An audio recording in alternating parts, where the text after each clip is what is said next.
시민이 선택한 뉴스 시선입니다. 탄핵 선고가 있었던 지난주는 특집 생방송 때문에 이 자리에서 인사드리지 못했습니다.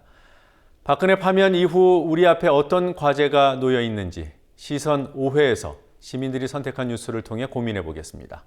헤드라인과 커버 스토리로 시작합니다.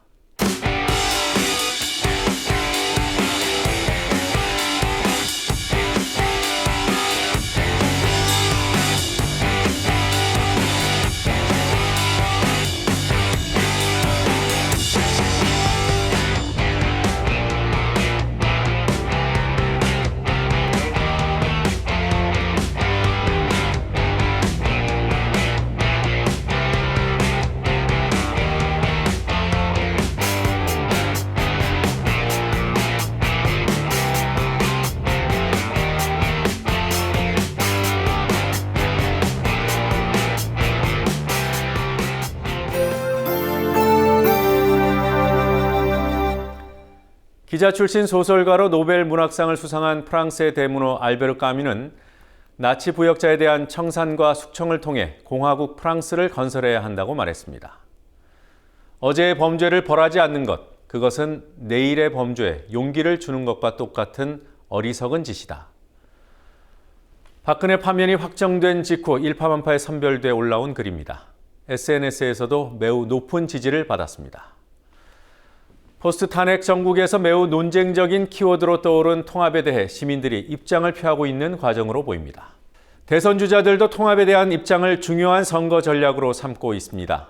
이재명 민주당 예비후보는 청산과 건설은 이제 시작이라고 선언하며 박근혜 등 국정농단 세력에 대한 사면 불가 입장을 강조했습니다. 박근혜 파면 다음 날 열린 촛불 집회에 참석해서는 통합을 가장한 봉합을 경계하기도 했습니다. 반면 안희정 후보는 모두가 화합하고 통합하는 새로운 시대를 제안했습니다. KBS 토론에서는 당내 경쟁자인 문재인 후보를 향해 통합의 부적격자라고 공세를 퍼부었습니다.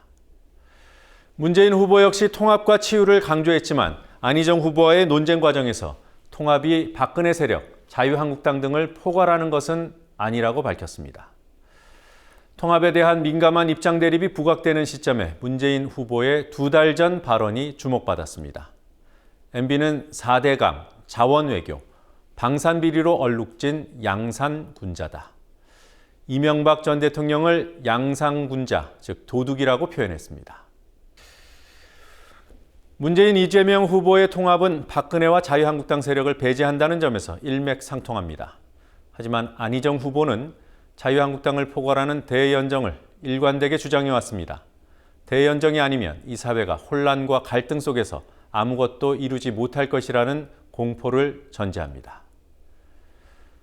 진짜 공포는 다른 데 있습니다. 천주교 제주교구의 강우일 주교가 이런 말을 했습니다. 갈등 봉합한다고 아무렇게나 뒤죽박죽 섞어 적당히 흉내내는 모습이어서는 안 된다. 강우일 주교는 4.19, 5.18, 6월 항쟁에서 겪었던 일이 또 일어날까? 그것이 제일 염려된다고 했습니다. 정치꾼들의 정치공학적 타협과 작전에 의해 요상한 정치체제가 들어선다면 국민의 수고는 무의가 되고 만다. 그리고 오기령 충남대 교수는 자신의 칼럼에서 아우슈비츠 생존자이자 증언문학의 대가로 꼽히는 프리모 레비의 말을 소개했습니다. 적을 용서할 준비가 되어 있으며 아마 그들을 사랑할 수 있을 것 같았지만 그들이 후회의 표시를 보이고 적으로 남아있기를 포기할 때만 가능했다. 촛불이 적이라고 규정한 세력이 개헌을 하겠다고 합니다. 진심 어린 후회의 표시를 찾아볼 수 없었고 적으로 남아있기를 포기하지도 않았습니다. 이들과의 통합에서는 좀처럼 명분을 찾을 수 없거니와 국회의석 5분의 3을 채워야 뭐라도 할 수 있다는 셈법에도 수긍하기 힘듭니다. 299석 가운데 자유한국당 93석. 나머지를 모두 모으면 이미 5분의 3보다 훨씬 많습니다. 대립과 논쟁, 그리고 여론의 압박, 설득. 이 번거로워 보이는 모든 과정들이 그 자체로 민주주의입니다. 민주주의를 거부해온 세력에 자리를 내어주는 것을 통합이라 할 수 있다면 야합이란 말이 사전에 있을 이유가 없습니다. 커버 스토리였습니다.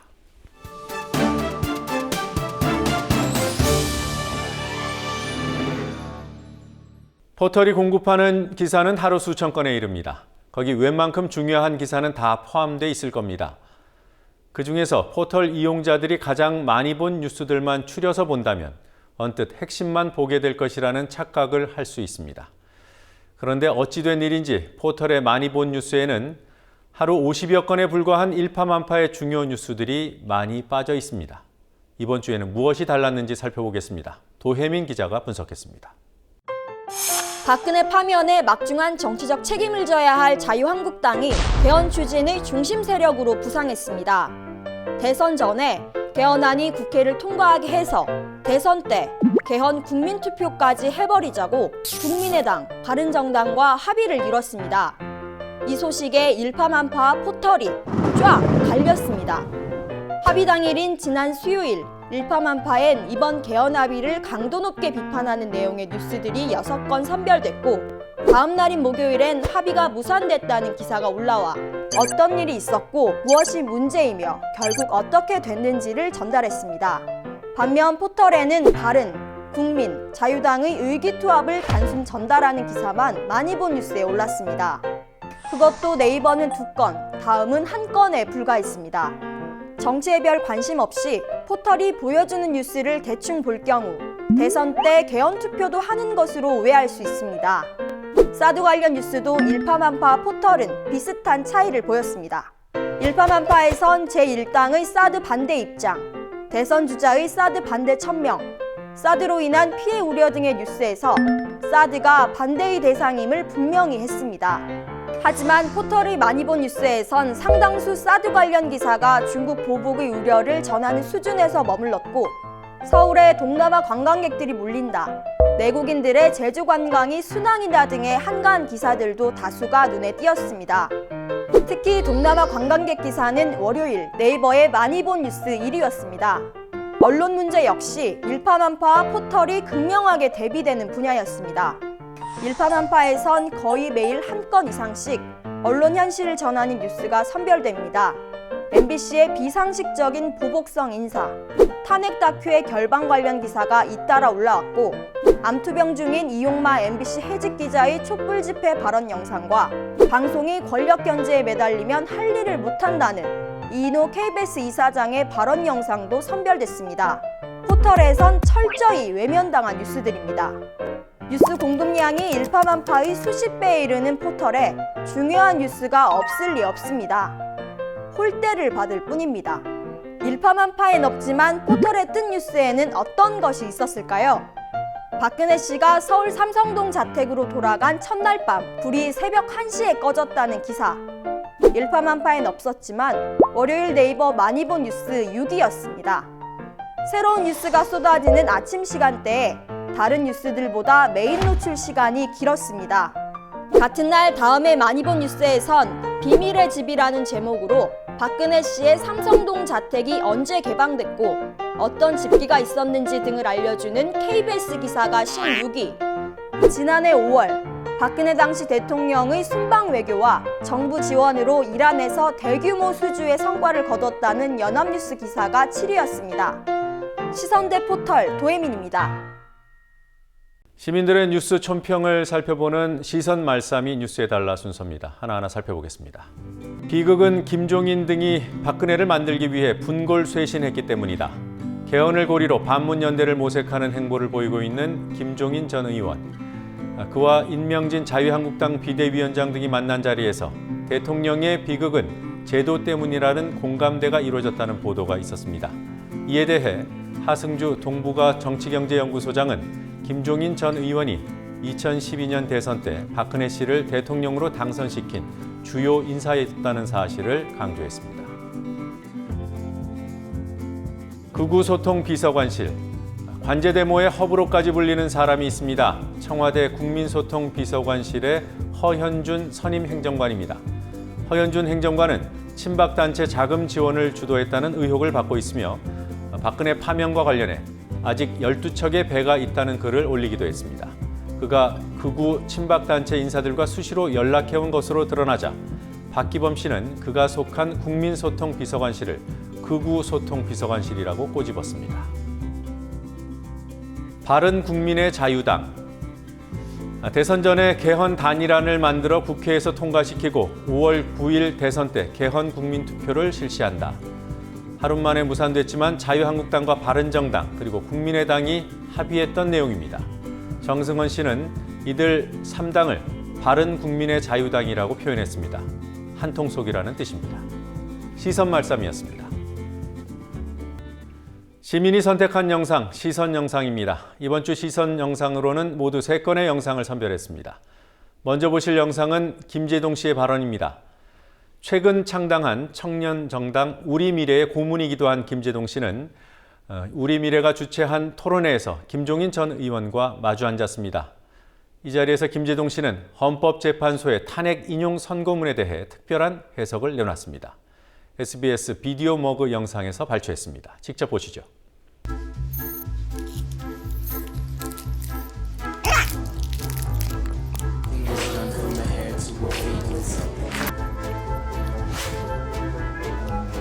대한민국의 민주주의가 매우 성숙해졌다. 대한민국의 소위 시민의 힘으로써 대통령을 탄핵할 수 있었다는 우리나라의 미래를 좀 보다 더 밝게 할 수 있는 징조가 아닌가.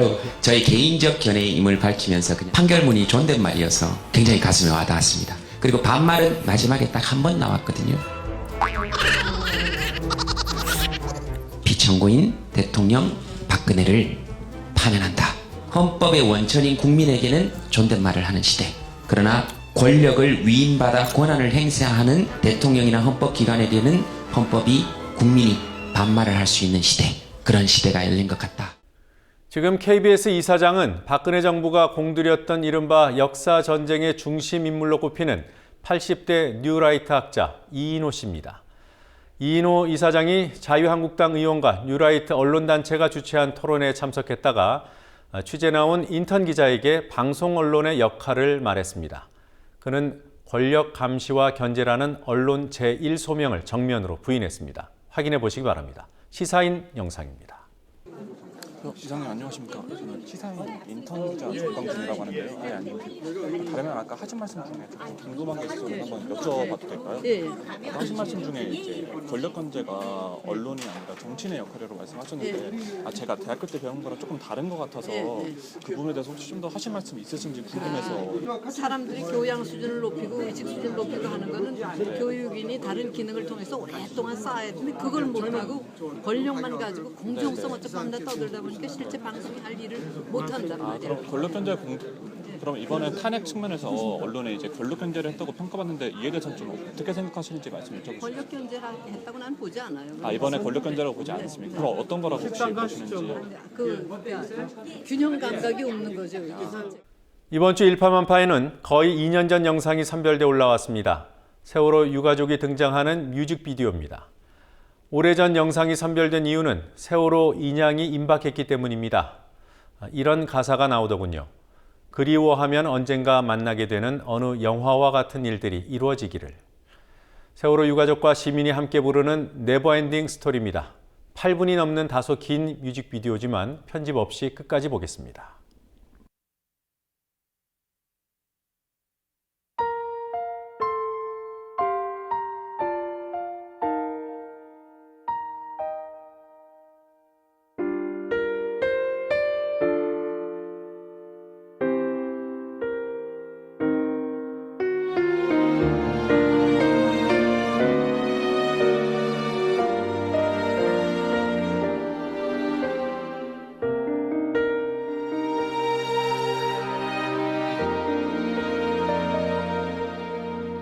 손닿을 수 없는 저기 어딘가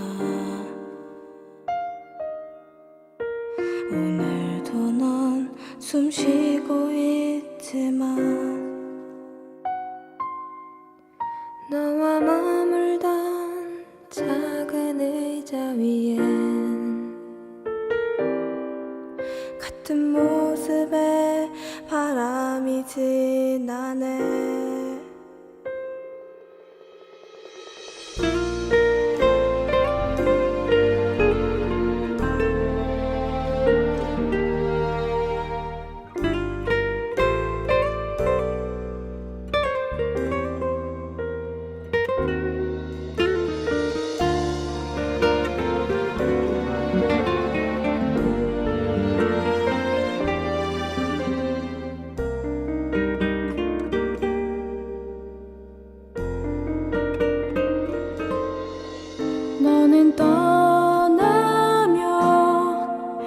마치 날 떠나가듯이 멀리 손을 흔들며 언젠가 추억에 남겨져 갈 거라고. 그리워하며 언젠간 만나게 되는 어느 영화와 같은 일들이 이루어져 가기를. 힘겨워한 날에 너를 지킬 수 없었던 아름다운 시절 속에 머문 그대이기에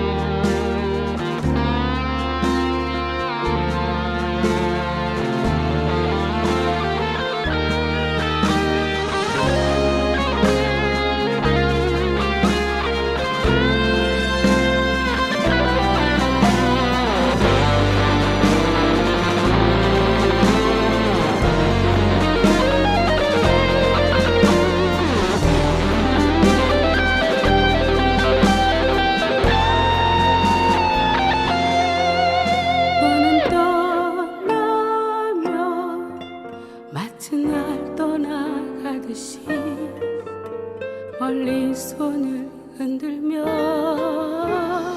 언젠간 추억에 남겨져 갈 거라고. 그리워하며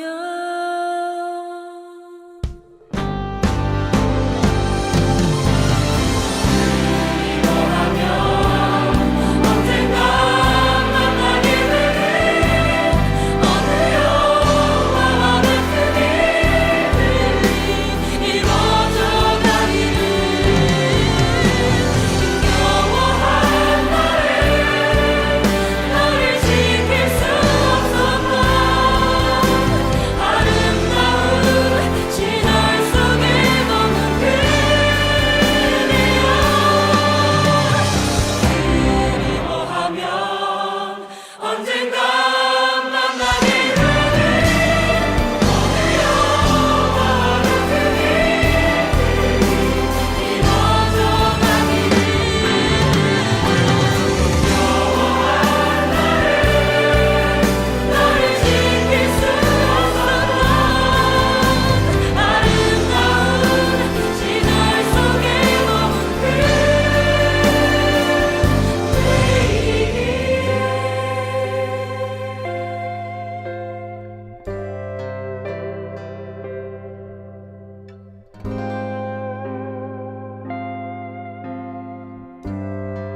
일파만파의 시민 편집단 가운데 주목받고 있는 시민 편집장을 초대해 그의 시선을 마주하는 시간, 나의 시선입니다. 보여주는 대로 보고 들려주는 대로 듣는 소비자가 아니라 직접 판단하고 골라서 뉴스를 공유하는 뉴스 감별사, 뉴스 보는 눈이 밝은 시민을 시민 편집장이라고 부릅니다. 오늘 만나는 시민 편집장은 아주 먼 곳에 계시는 분입니다. 미국 로스앤젤레스에 살고 계시는 이형렬 씨를 나의 시선 5번째 손님으로 초대했습니다. 이형렬 씨께서는 지금 노트북 너머 미국에서 저를 마주하고 계십니다. 지금부터 인터넷 화상 대화를 나눠보겠습니다. 이형렬 선생님 안녕하십니까? 네, 안녕하세요. 네, 반갑습니다. 반갑습니다. 네, 이 선생님 페이스북에 보니까 일찍 은퇴를 하셨다고 돼 있어요. 은퇴하시고 미국으로 네네. 가셨는지요? 아니요, 그건 아니고요. 2013년, 그러니까 한 4년 돼가네요. 4년 전에 은퇴를 했습니다. 네, 좀 일찍 했죠. 네. 일파만파 독자들 또 시선 시청자들께서 잘 아는 분하고 친분이 있다고 알고 있습니다. 조능희 MBC PD. 조능희 PD는요. 예. 제 고등학교 1학년 때 짝이었어요. 고등학교 동창이고요. 예. 보통 이제 대학 들어가고 뭐 이러다 보면 흩어지지 않습니까? 근데 지금도 제가 한국에 가면 항상 만나는 몇 안 되는 친구 중에 하나니까 뭐 평생 친구라고 해야 되겠죠. 네. 조능희 PD의 고등학교 친구시면은 저한테는 개인적으로 고등학교 선배 되십니다. YTN 관련해서 계속 또 이렇게 해직되시고 그래서 제가 알고 있었죠. 그래서 참 존경할 만한 후배지만 존경할 만한 사람이다 이렇게 생각을 하고 있었는데 이렇게 연결돼 갖고 이렇게 인터뷰하는 날이 올 거라고는 상상도 못했어요. 예, 존경할 만한 후배라고 해주셔서 진짜 몸둘 바를 모르겠습니다. 이 선생님 원래 지난주에 인터뷰하기로 했다가 탄핵 선고 때문에 이제 한 주 연기가 됐는데요. 탄핵 선고 관련된 말씀 좀 나눠보죠. 그때 직접 보셨나요? 물론입니다. 예. 인터넷을 통해서. 예, 인터넷으로 생중계가 되는데 마치 한국에서 보는 것보다 화질면에서 전혀 차이가 안 나. 요즘 뭐 TV 없는 분들도 많잖아요. 그래서 인터넷으로 많이 소비를 하는데 저도 이제 뉴스 앱으로 아주 생생하게 봤습니다. 마치 아폴로가 달에 착륙할 때처럼 그렇게 대형화면이랑 연결해 갖고 봤습니다. 예, 파면 소식 상황을 확인한 다음에 가장 먼저 하신 일이 있어요, 혹시? 저는 이제 생중계를 했습니다. 페이스북으로. 그 사실을 또 알렸어요, 그래서, 누군가에게. 파와 면이 들어있는 이 우동 사진을 아주 해상도가 좋고 보기 좋은 걸 골라서 원래 파면이라는 거에 대해서 이제 제가 강조를 했더니 많은 분들이 좋아하시더라고요. 예. 자, 오늘 이 자리에는 사실 뉴스 때문에 초대를 한 거거든요. 일파만파 아시죠? 물론입니다. 네. 예. 지금 순위가 몇인지 아세요? 저는 순위라는 게 있는지도 몰랐는데 네. 알려주게 됐어요. 예. 뉴스를 주로 어디에서 이렇게 찾아서 본인 계정에 올리십니까? 시간이 좀 많은 편이고 그래서 이제 많이 올리니까 아무래도 그런 거 아닌가, 그냥 질보다는 양이 아닌가 그런 생각이 좀 많이 들고요. 제가 주로 사실 다른 분들하고 좀 다른 점이 있다면 저 미국에 살고 있지 않습니까? 그러니까 미국에 살고 있다 보니까 한국 입장에서 보면 소위 외신이라는 거, 예, 그런 것들을 주로 많이 봅니다. 그래서 제 홈페이지는 뉴욕타임즈예요. 그리고 뉴욕타임즈를 보고 그 다음에 가디언을 봐요. 그렇게 두 개를 이제 주로 많이 보는데 네.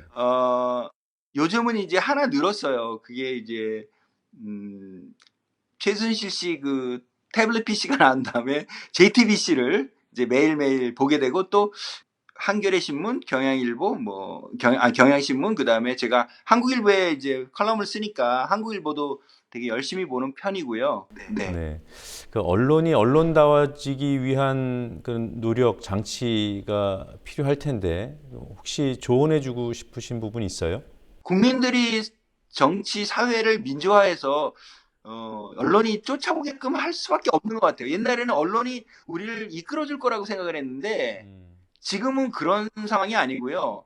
이런 대한 언론, 개인 미디어 이런 걸 통해서 오히려 언론에 자극을 주고 사회를 변화시키고 그걸 통해서 이제 언론이 어쩔 수 없이 옳은 방향으로 보도할 수 있게끔 그렇게 푸시를 해야 되는 거 아닌가. 뭐 저는 이렇게 얘기하면 언론에 대해서 너무 비관적으로 얘기하는 건지 모르겠는데 저는 그렇게 생각하고 있습니다. 네, 그러니까 시민사회와 그 새로운 미디어 실험들이 기성 언론을 견인해내야 된다. 네, 지금 그런 지경에 이르렀다고 봅니다. 자정은 기대하기 힘들다 이렇게 보시는 거군요. 네. 자, 이 나의 시선이라는 코너에서 매주 우리 초대 손님들께 좀 짓궂은 부탁을 좀 드립니다. 5가지 그 예측을 해주십사 하는데 사실 좀 틀리면은 창피할 수도 있잖아요. 그리고 또 공교롭게도 지금까지 예측해주신 그 이전 출연자들의 예측은 다 맞았어요. 아직까지 틀린 적이 없었습니다. 그래서 우리 그런가요? 이영렬 선생님께 부담을 좀 드리면서 5가지 질문을 드리겠습니다. 간단하게 답만 주시면 되겠습니다. 자, 이 사드 이슈가 지금 꽤 부상해 있어요. 뭐 3월에 배치해서 4월까지 시험 가동을 마치겠다. 뭐 이런 일정들까지 나오던데 그 5월 9일 이 대선을 통해서 당선되는 이 당선자가 이 사드를 유보시킬 수 있겠습니까? 없겠습니까? 있다고 봅니다. 유보시킬 수 있다. 네. 네. 저희 근거는 안 묻습니다. 그냥 답만 해주시면 됩니다. 네. 네. 그리고 박근혜 씨 지금 소환 날짜가 잡혔더군요. 대선 전에 구속이 될까요? 안 될까요? 된다고 봅니다. 박근혜 구속. 왜냐하면 구속을 찬성하는 사람이 70%가 넘으니까 될 네. 거라고 봅니다. 네. 자, 이제 바른정당과 자유한국당에서도 대선 후보를 내겠죠. 누가 될까요? 네. 지금 바른정당에서는 유승민 씨하고 남경필 씨가 그 경합하고 있는 걸로 알고 있는데요. 뭐 이변이 없는 한 유승민 씨가 되지 않을까 그런 생각을 하고 있고요. 자유한국당은 사실은 자유한국당이 제일 황교안 씨가 나올 거라고 생각을 했는데 이제 안 나오겠다고 하면서 되게 좀 당황하고 충격에 빠진 것 같은데 그 틈을 비집고 이제 홍준표 씨가 나오지 않을까 그런 정도 네. 생각하고 있습니다. 예. 자, 이제 민주당 그 순회 투표가 시작이 된다고 해요. 첫 순회 투표지인 호남. 이 호남의 투표 결과가 먼저 공개가 되느냐 마느냐 이렇게 관심이 있었습니다만 바로 공개가 된다고 하더군요. 그 뭐 전반적인 그 전국 판세에 비해서 호남에서 특히 약진할 후보가 있겠습니까? 지금 상황으로 봐서는 호남에서 이재명 후보가 약진하지 않을까라는 생각하고 있습니다. 그럼 지금 받고 있는 지지보다도 더 큰 약진이 있을 수 있다? 뭐 판세를 뒤집을 거라고 생각은 안 하지만 네. 그래도 성향상 그럴 수 있을 거라고 봅니다. 예. 자, 그 민주당 경선 1, 2위가 누가 될지 그리고 결선 투표까지 갈지 이 마지막 질문입니다. 제 생각으로는 뭐 1, 2위는 지금 현재 그렇게 격차가 뭐 어스비슷하면 모르겠는데 워낙 격차가 많이 나기 때문에 제가 볼 때 문재인 씨가 1위, 안희정 씨가 2위 그리고 결선 투표는 없을 것 같은 생각을 하고 있습니다. 네. 끝으로 역시 그 출연자들께 고정적으로 드리는 질문 한 가지 더 드리고 오늘 순서 마무리하겠습니다. SNS 계정도 좋고요. 뭐 다른 어떤 특정한 사이트도 좋습니다. 사람들이 우리 시민들이 뉴스를 소비하는데 도움이 될 만한 그런 SNS 계정이나 뉴스 사이트 하나 소개해 주시죠. 우리가 소비하고 있는 뭐 예전에 포털 중심으로 뉴스를 소비하다가 지금은 이제 SNS 소셜 미디어에 특히 페이스북 같은 경우 많이 이제 그 뉴스를 소비하는 채널로 바뀌고 있는데요. 그럼에도 불구하고 좀 골이 아픈 거 이런 것들은 좀 미루고 안 보는 경향이 있더라고요. 그래서 사실은 고양이 사진 하나 올리면 뭐 몇십만 명이 좋아하는데 조금 생각할 거리가 있는 거는 뭐 몇천 명, 몇만 명 이렇게 어디언스 그 소비하는 사람이 줄어드는데 자꾸 그런 식으로 가다 보면 우리가 시간 낭비가 되거든요, 이게. 그래서 조금 뭔가 얻고자 한다면 좀 생각할 거리를 많이 던지는 그런 컨텐츠를 좀 스스로가 추구를 하는 게 좋다고 봅니다. 그래서 하루에 좋은 기사 한 꼭지 정도 소화할 수 있는 게 저는 뉴스 페퍼민트라고 생각을 하고요. 조금 어렵습니다. 뭐 과학도 많이 나오고 또 우리는 관심 없는 뭐 브렉시트 얘기도 나오고 뭐 그런 것들이 많이 나오는데 그래도 한번 꾸준히 있다 보면 어느 순간에 그 소화할 수 있는 그런 그 근력이 쌓이지 않을까라는 생각이 들어서 대신을 번역해서 공급하는 뉴스 페퍼민트라는 그 사이트를 같이 보시기를 제가 추천을 드립니다. 예. 자, 오늘 말씀 잘 들었습니다. 고맙습니다. 그 시민 편집단 활동도 왕성하게 해주시기 바랍니다. 감사합니다.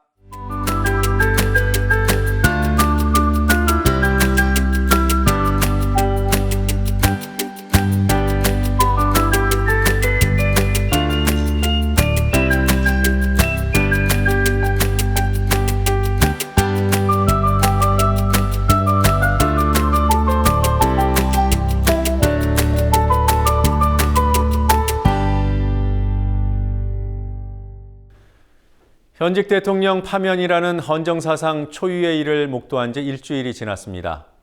헌법을 유린하고 국정을 농단한 세력의 수장을 권좌에서 쫓아냈지만 합당한 처벌과 청사는 과제로 남아 있습니다. 이번 주 뉴스에 투영된 시민의 시선은 염려와 다짐이었습니다. 보수 언론과 정치권에서 흘러나오는 통합의 숨은 의도를 염려하고 이번에는 8.15, 4.19, 5.18, 60대처럼 청산의 기회를 놓쳐서는 안 되겠다는 다짐 말입니다. 하지만 과거에도 염려와 다짐은 있었을 겁니다. 현실 속에서 염려와 다짐의 대상을 찾아내고 구체화해야 과거를 되풀이하지 않을 수 있습니다.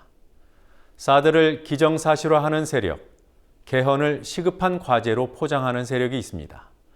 사드와 개헌은 박근혜 씨를 호위했던, 지금도 사실상 호위하고 있는 세력이 활로를 모색하기 위해 던진 미끼로 보입니다. 어떤 정치 세력도 웬만한 개혁 과제에는 본심을 드러내지 못하고 겉으로나마 한 목소리를 냅니다.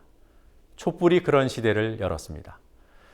오로지 사드와 개헌에서만 정치권의 목소리가 갈립니다.